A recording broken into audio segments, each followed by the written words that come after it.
শাসক এবং বিরোধী পক্ষের প্রচারে উঠে আসছে বাঙালির ভাষা সংস্কৃতি, আমিষ নিরামিষ, বহিরাগত কারা, এমন একাধিক ইস্যু। এই নিয়ে কি বলছে সোনারপুরের সাধারণ মানুষ?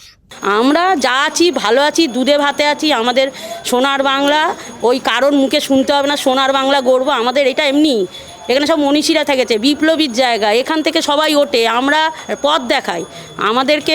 আমাদের এখান দিয়ে গিয়ে সবাই শিখে অন্য রাজ্যে সব করে। ওরা যেটা বলে কোনোটাই করে না, ওদের সব ধাপ্পাবাজি। বিজেপি মানেই হচ্ছে তারা একটা ধর্মকে তোলে। আমিও একজন ধার্মিক, আমিও একটা সংস্থার সাথে যুক্ত, আমাকে দেখলেই বুঝতে পারছেন আমিও একটা সংস্থার সাথে যুক্ত, আমিও ভগবানকে ভালোবাসি। কিন্তু আমরা কিন্তু সবসময় দেখবেন ওনারা যেমন বলে জয় শ্রীরাম, তার মানে জয় শ্রীরাম বলে কি বলতে চাচ্ছে? শুধু পুরুষদেরকেই তুলে ধরতে চাইছে। আমরা যখনই বলি রাধাকৃষ্ণ, সীতারাম, এটা কিন্তু বলি, আমরা কিন্তু সবার আগে কিন্তু মেয়েদেরকে একটা প্রাধান্য দিই।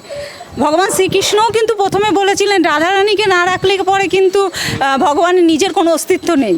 নির্যাতন যেভাবে হিন্দি বলয়গুলোতে দলিতদের ওপরে, একেবারে পিছিয়ে পড়া হিন্দুদের ওপরে যেভাবে অত্যাচার ওরা করে, আপনি জানেন যে উন্নাও কাণ্ড, গুজরাট দাঙ্গা, বিলকিস বানু।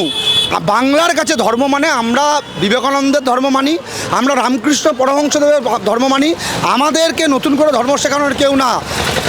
ওদের কাছে আমরা ধর্ম শিখবো না, কারণ আমরা মনে করি ওরা ধর্মের ধও জানে না। মাছ ভাত খাই, বাংলা ভাষায় কথা বলি, বাংলা সংস্কৃতি, রবীন্দ্রনাথ, নজরুল ইসলাম কবিতা আমরা পছন্দ করি, সেগুলোকে বিজেপি নষ্ট করতে চাইছে। ফলো করুন আনন্দবাজার.com।